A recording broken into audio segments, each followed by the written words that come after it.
శ్రీ గురుభ్యో నమః. యోగము భారతీయత. ఇది మాస్టర్ ఈకే గారి ప్రసంగ గ్రంథము. అనగా మాస్టారి ప్రసంగమును పెద్దలు గ్రంథ రూపంలోనికి తీసుకొని వచ్చారు. ఆ గ్రంథములోని అంశాలను చెప్పుకుంటూ ఉన్నాము. ఆదిమ మానవుడు తపస్సు చేసుకుంటూ గమనించుకుంటూ వెళ్ళాడు. అలా వెళ్ళగా తాను చేస్తున్న పనులు ఒక భాగము, తనలో జరుగుతున్న పనులు ఒక భాగము అని గుర్తించాడు. అంటే నిన్నటి రోజున మనం చెప్పుకున్నామండి, మన శరీరంలో 2 రకాల పనులు జరుగుతూ ఉంటాయిట. ఏమిటి ఆ 2 రకాల పనులు అంటే కనుక, మనము చేస్తున్న పని ఒక రకమైతే మనలో జరుగుతున్న పని ఒక రకము అని చెప్పుకున్నామండి. అదే మాస్టర్ గుర్తు చేస్తూ ఉన్నారు. మనలో జరుగుతున్న పనులు స్వయం కల్పితములే కానీ వాటిలో మన ప్రమేయము లేదు. ఉదాహరణకు, ఈ భూమి మీద మనము పుట్టాము, కానీ పుట్టాలని మనమెప్పుడు సంకల్పించలేదు. భూమిపై పుట్టిన తరువాత మాత్రమే మనము గమనికకు వస్తున్నాము. నన్ను ఎక్కిరాల కృష్ణమాచార్యగా పుట్టించండి అని అడగగలమా? నన్ను సుబ్బారావుగా పుట్టించండి, నన్ను కాగితపు మిల్లులో పనిచేసేవాడుగా పుట్టించండి అని అడగటము ఇట్లా ఉంటుందా ఎప్పుడైనా?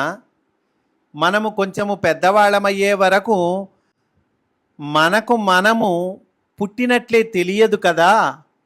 అందుకని మనము పుట్టటము దగ్గర నుండి శరీరములో జరుగుతున్న శ్వాస, గుండె కొట్టుకొనుట, రక్త ప్రసారము, ఆహారము జీర్ణమగుట మొదలైనవన్నీ కూడా మనము చేస్తున్నవి కావు, మనలో జరుగుతున్నవి.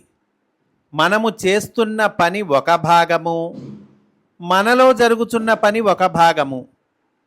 మనము రాత్రిపూట నిద్రపోయేటప్పుడు మనము చేస్తున్న పనులను నిలిపివేస్తుంటాము. ఎందువలన? అవి మనము సంకల్పించిన పనులు కదా.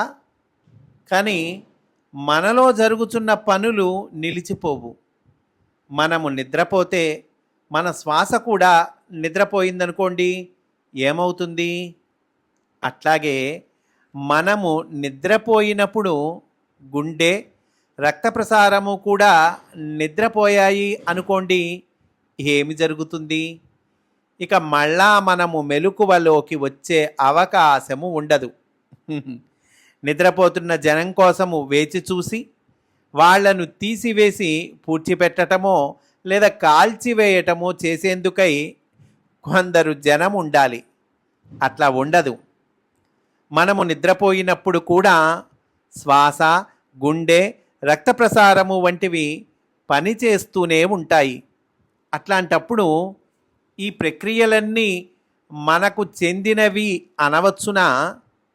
ఇవి మనకు చెందినవి అనుకొనుట తెలివి తక్కువ కాదా? వాస్తవానికి మనము వాటికి చెందిన వాళ్ళము, అవి మనకు చెందినవి కావు. ఈ ప్రక్రియలు మనకంటే విశాలములైనవి, స్వయం సంకల్పితములైనవి. మనము నిద్రించినప్పుడు కూడా వాటికి నిద్ర ఉండదు. జీవితంలో మనము అనేకము తప్పులు చేస్తుంటాము, కానీ ఈ పనులలో తప్పులు జరగవు. మనము నేరాలు చేయవచ్చు, కానీ ఇవి నేరములు చేయవు. మనము చిక్కుల్లో చిక్కుకునే పరిస్థితులను కల్పించుకుంటూ ఉంటాము. అసత్యాలు మనము మాట్లాడుతూ ఉంటాము. మనము విషయాలను ఇతరులకు తప్పుడుగా అందిస్తూ ఉంటాము. కానీ ఊపిరితిత్తులు కూడా అలా చేస్తే ఏమవుతుంది? మన ఊపిరితిత్తులు ప్రాణవాయువును బొగ్గు పులుసు వాయువును ప్రాణవాయువుగాను పీలుస్తూ, అంటే ఆక్సిజన్ని కార్బన్ డైఆక్సైడ్గా, కార్బన్ డైఆక్సైడ్ను ఆక్సిజన్గా పీలుస్తుంటే లోపలికి ప్రాణవాయువును కాకుండా బొగ్గు పులుసు వాయువును గనుక పీల్చినట్లయితే ఏమవుతుంది? మనము ప్రాణాన్ని కోల్పోయి పడిపోతాము. లోపల ఒక చక్కని ప్రపంచము నడుస్తూ ఉన్నది. ఈ వాక్యం మళ్ళీ చెప్పుకుందామండి. మన లోపలటండి ఒక చక్కని ప్రపంచము నడుస్తూ ఉన్నది అంటున్నారు మాస్టారు. దానికి పాపం చేయటము తెలియదు, మనలను అడిగి నడవటము లేదు. అది ఊపిరి పీల్చినా మనలను అడిగి పీల్చటం లేదది. గుండె కొట్టుకుంటున్నా మనలను అడిగి కొట్టుకుంటము లేదు. కనుక అది మన గుండెకాయ అని కానీ మన ఊపిరి అని కానీ అనలేము. మనము దానికి సంబంధించిన వాళ్ళమని మాత్రమే గుర్తుంచుకోవాలి. లోపల దానంతట అది నడుస్తున్న ప్రపంచము అది. అది మనకు లొంగేది కాదు. మనము చేసే చెడ్డ పనులు కానీ, తెలివి తక్కువ పనులు కానీ, బంధన క్రియలు కానీ, మనము చేసే పాపాచరణము కానీ ఆ లోపలి ప్రపంచాన్ని అంటవు, స్పృశించవు. దీనికి దానికి సంబంధము లేదు. మనము ఆ లోపలి ప్రపంచము యొక్క దయ కారణముగా బ్రతుకుతున్నామని తెలుసుకోవాలి. మనము ఆ ప్రపంచానికి చెందిన వాళ్ళమని గ్రహించాలి. గుండె, ఊపిరితిత్తులు మనకు చెందినవి కావు. ఎందుకంటే మనము వాటిని కల్పింపలేదు, వాటిని మనము నడుపుటలేదు, మనము వాటికి మార్గదర్శనము చేయుటలేదు. వాటిని నియంత్రణలో పెట్టటము మన చేతగాని పని. మనము వాటిని నియంత్రిస్తే వెంటనే చనిపోవటం జరుగుతుంది. ఈ వాస్తవాలను భౌతికవాది అయినా సరే, ఆధ్యాత్మికవాది అయినా సరే, మతవాది అయినా సరే ఏ మూర్ఖుడు కూడా కాదనలేడు. లోపల ఉన్న ప్రపంచాన్ని చూసిన తరువాత కొంతకాలానికి ఋషులు అది చాలా సర్వశక్తి సంపన్నమైన ప్రపంచము కనుక మనకు దానికి ఏదన్నా సంబంధము ఏర్పాటు చేసుకుంటే ఎలా ఉంటుంది అని ఒక సాధన చేశారు. ఇహలోకము, పరలోకము అని వీటికి పేరు పెట్టారు. పరలోకము అనేది ఆకాశంలో అక్కడెక్కడో ఉంటుంది, చచ్చిపోయిన వాళ్ళు అటుపైకి వెళ్ళిపోతారు అని అనుకోకూడదు. అంటే సహజంగా ఇహలోకం, పరలోకం అంటే, పరలోకం అంటే చచ్చిపోయాక మనం వెళ్ళేది, అది ఎక్కడో ఆకాశంలో ఉంటుంది అనుకుంటాం కదండి. కానీ ఇక్కడ చాలా చక్కగా మాస్టర్ విశదపరుస్తున్నారండి. జాగ్రత్తగా వినాలి.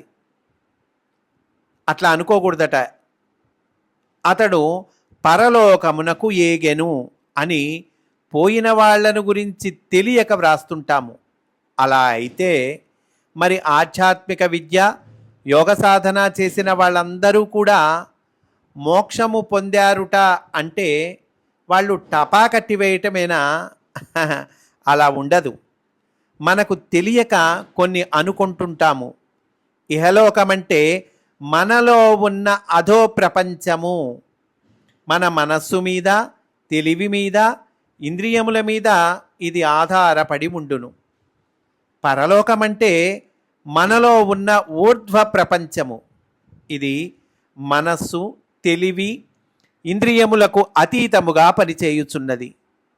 పరలోకము, ఇహలోకము అను రెండు ఉన్నవని తెలిసికొన్న మహానుభావులు ఈ రెండింటికి అనుసంధానము చేయటము ఎలాగా అని ఆలోచించారు. అప్పుడు లోపల ఇద్దరున్నట్లు వాళ్ళు గమనించారు. ఒకడెవరు? బజారుకు వెళ్ళుట, ఇంటికి వచ్చుట, ఉద్యోగము చేయుట, పెళ్లి చేసుకొనుట, పిల్లల్ని కనుట, తిండి తినుట, పండుకొనుట, ఆఫీసులో పనిచేయుట, ఇవన్నీ చేస్తున్నవాడు ఒకడు. ఇక రెండవ వాడెవరు? ఇవన్నీ కాకుండా ఊపిరిని, గుండె కొట్టుకొనుటను నడుపుతున్నవాడు. ఇట్లా ఇద్దరున్నట్లు గమనించారు. అనగా ఇహలోకములో ఉన్న సమస్తాన్ని నడుపుతున్నవాడు ఒకడు, పరలోకములో నడుస్తూ ఉన్న దానిని నడుపుతున్నవాడు ఒకడు. ఈ ఇద్దరు ఎక్కడుంటారో వాళ్ళ స్థానాలను కూడా మహానుభావులు అయిన ఋషులు గమనించగలిగారు. ఆ మొదటివాడు అనగా తన ప్రమేయముతో కార్యక్రమములను నడుపుతున్నవాడు మెదడులో ఉంటాడు. అయితే ఇతడు మెదడు కాదు. ఈ మొట్టమొదటివాడు అంటే వాడి ప్రమేయంతో వాడి కార్యక్రమాలను నడుపుతుంటాడు కదండి, అతని స్థానం ఏంటి? మెదడులో ఉంటాడట. అయితే అతను మెదడులో ఉంటాడు కానీ అతను మెదడు కాదు అన్నారు. ఇతనిని మనస్సు అంటారు. మెదడు అనేది మనస్సు యొక్క స్థానము మాత్రమే. అంటే మెదడు ఈజ్ నాట్ ఈక్వల్ టు మనస్సు అండి. ఈ మెదడు అనేటువంటిది మనస్సు యొక్క స్థానమట. ఈ రెండు ఒకటి కాదు. మెదడు అనగా కార్టిక్స్కు సంబంధించిన కొన్ని కణముల సముదాయము. ఇది మనస్సు యొక్క స్థానము. అనగా మనస్సు పనిచేయటానికి వలసిన వాహిక. ఈ మనస్సు తన సహచరోద్యోగులతో కలిసి మెదడు నందు పనిచేస్తుంటుంది. ఇక రెండవ వాడు అనగా శ్వాసక్రియను, రక్త ప్రసారాన్ని, ఇంకా గుండె కొట్టుకొనటము మొదలైన వాటిని నడుపుతున్నవాడు గుండె ఊపిరితిత్తులలో ఒక చోట ఉన్నాడు. అదండి ఈ రెండోవాడు ఎక్కడున్నాడండి? ఆ రెండోవాడు ఎవరు అంటే శ్వాసక్రియను, రక్త ప్రసారాన్ని, గుండె కట్టుకోవటం మొదలైన వాటిని నడుపుతున్నటువంటి వాడు ఎక్కడుంటాడు? గుండె ఊపిరితిత్తులలో ఒక చోట ఉన్నాడు అంటున్నారండి. ఇట్లా ఈ ఇద్దరి స్థానాలను మహనీయులు గుర్తించగలిగారు. వేదములలో కానీ, ఉపనిషత్తులలో కానీ, పురాణములలో కానీ ఎక్కడ తీసినను నిహితం గుహాయాం పరమే వ్యోమన్, ఇక్కడ హృదయం అనే గుహలో ఉన్నాడు, ఇక్కడ ఉండి నడుపుతున్నాడు అని ఉంటుంది. వేదములో కానీ, ఉపనిషత్తులలో కానీ, భగవద్గీతలో కానీ, బైబిలులో కానీ దేనిలోనైనా సరే ఏ స్తోత్రము చేసినా, ఏ ప్రార్థన చేసినా అందులో ఇతనిని గూర్చిన స్థానము హృదయము అనే చెప్పబడి ఉన్నది. ఇవి మత గ్రంథములు కావు. అంటే భగవద్గీత, బైబిలు దేనిలో అయినా సరే ఇతని స్థానము హృదయము అని చెప్పబడింది అన్నారు కదండి. అయితే ఈ భగవద్గీత, బైబిలు ఇవి మత గ్రంథములు కావు అంటున్నారు.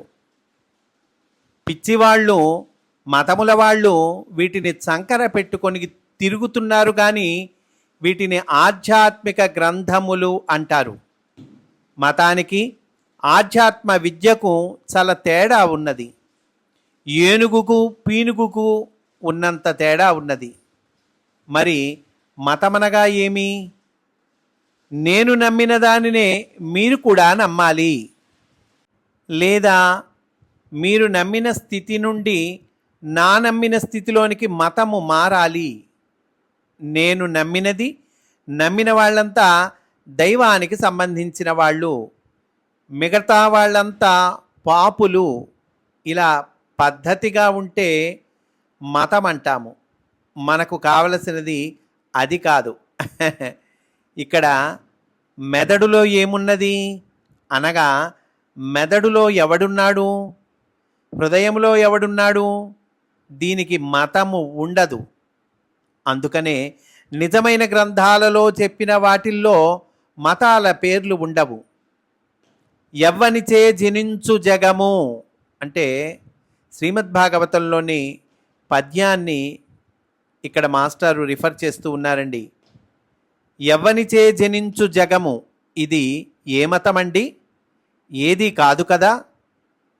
ఈ లోకమంతా ఎవడి వలన పుట్టింది, ఎవని యందు వసిస్తున్నది, ఎవ్వని యందుడిందు అంటే ఎవని యందు మళ్ళీ లీనమవుతుంది, పరమేశ్వరుడు ఎవ్వడు, ఈ మొత్తానికి అధిపతి ఎవ్వడు, మూల కారణం ఎవ్వడు, ఈ మొత్తానికి కారణము ఎవ్వడు, అనాది మధ్యలయుడెవ్వడు అంటే మొదలు చివర తనకు లేనివాడు, తనలో ఈ జగత్తులన్నీ ఉంటున్నవాడు ఎవడు? అది చెప్పబడింది. ఈ ఈశ్వరుడు అనగా అధిపతి అన్నారు. అతనిని శరణంబు వేడెదన్ అని ఉన్నది. అలాగే ఒక ఆయన ఏమని చెప్పాడంటే, నేను తాను అనే ప్రజ్ఞగా ఇక్కడ హృదయములో ఉంటూ ఉన్నాడు. అయితే ఈ మెదడులో ఉన్నవాడు కూడా నేను అనే పదము వాడతాడు. కనుక కొంచెము గందరగోళముగా ఉన్నది. అనగా ఇద్దరు నేనులు ఉన్నారు. ఒక నకిలీగాడు ఒకడు, ఒక అసలువాడు ఒకడు. లోపల ఈ ఇద్దరినీ గూర్చి అర్థము కావటము కోసమని ఇలా చెప్పారు. ఈ శరీరము ఒక రథముగా తీసుకోండి. ఈ రథములో కూర్చొని యుద్ధము చేయటానికి వెళుతున్నవాడు వేరు, అర్జునుడిలాగా.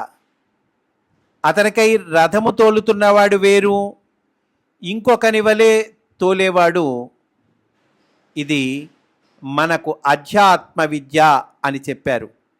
అంటే అధ్యాత్మ విద్య తెలుసుకొనేందుకు చేసే సాధన ఏ మతానికి సంబంధించినది కాదు. ఇక్కడ అనగా మెదడులో ఉన్నవాడు, ఇక్కడ అంటే అర్థం ఏంటండి? మెదడులో ఉన్నవాడు. అట్లాగే ఇక్కడ అంటే హృదయములో ఉన్నవానిని తెలుసుకొనటమే అధ్యాత్మ విద్య. మెదడులో ఉన్నవాడు, వాడిని ఏమన్నారు? మనస్సు అని పేరు పెట్టారు. ఈ మనస్సు 5 ఇంద్రియముల ద్వారా బయటకు పనిచేస్తూ ఉంటుంది. ఏమిటండి ఆ 5 ఇంద్రియాలు? చూసే ఇంద్రియము కన్ను, వినే ఇంద్రియము చెవి, వాసన చూసే ఇంద్రియము ముక్కు, రుచి చూసే ఇంద్రియము నాలుక, స్పర్శ తెలుసుకునే ఇంద్రియము చర్మము. మనస్సు మెదడులోని కణముల ద్వారా ఈ 5 ఇంద్రియముల ద్వారా బయటకు వర్తిస్తూ ఉన్నది. దీనినే అధోలోక ప్రవృత్తి లేక ఇహలోక ప్రవృత్తి అంటారు. ఇది ఒకటి. ఇది కాక హృదయంలో ఉన్నవాని వద్దకు మెదడులో ఉన్న మనస్సు అనేవాడు వెళ్ళాలి. హృదయములో ఉన్నవాడు ఎప్పటికీ మెదడు దగ్గరకు రాడు. ఈ రెండింటిలో మనస్సు ఆగిపోయినా బ్రతికి ఉంటాము. కానీ హృదయములో పనిచేసేవాడు ఆగిపోతే బ్రతికి ఉండము. ఒక్కొక్కప్పుడు మంచము మీద తెలివి తప్పిపోయి 2 ఏళ్ళు 3 ఏళ్ళు పడి ఉన్న దౌర్భాగ్యులు కూడా ఉన్నారు. అంటే మనస్సు పనిచేయకుండా బ్రతికి ఉన్నవాళ్ళు అన్నమాట. తరువాత మళ్ళీ బ్రతకవచ్చును. 1 గంటలో 2 గంటలో తెలివి తప్పిపోయి బ్రతికిన వాళ్ళు ఉన్నారు కదా. కనుక మనస్సు అనేవాడు బ్రతికి ఉండకపోయినా మనందరము బ్రతుకవచ్చును. ఉదాహరణకు నిద్రలో ఈ మనస్సు అనేవాడు అసలు బ్రతికి ఉండడు.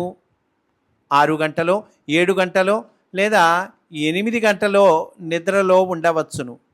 కొందరు 10 గంటల పాటు నిద్రపోయే వాళ్ళు కూడా ఉన్నారు. ఒక్కొక్కడు 2.5 రోజులో 3 రోజులో మధ్యలో అంతరాయము లేకుండా నిద్రపోవచ్చును. అప్పుడు కూడా హృదయము దగ్గర పనిచేసేవాడు బ్రతికి ఉంటాడు. హృదయము దగ్గర ఉన్నవాడు జీవించి ఉంటే మనస్సు అనేవాడు మరలా మేల్కాంచగలడు. కానీ హృదయములో ఉన్నవాడు పనిచేయటము ఆగితే మనస్సు అనేవాడి వల్ల మనము బ్రతుకజాలము.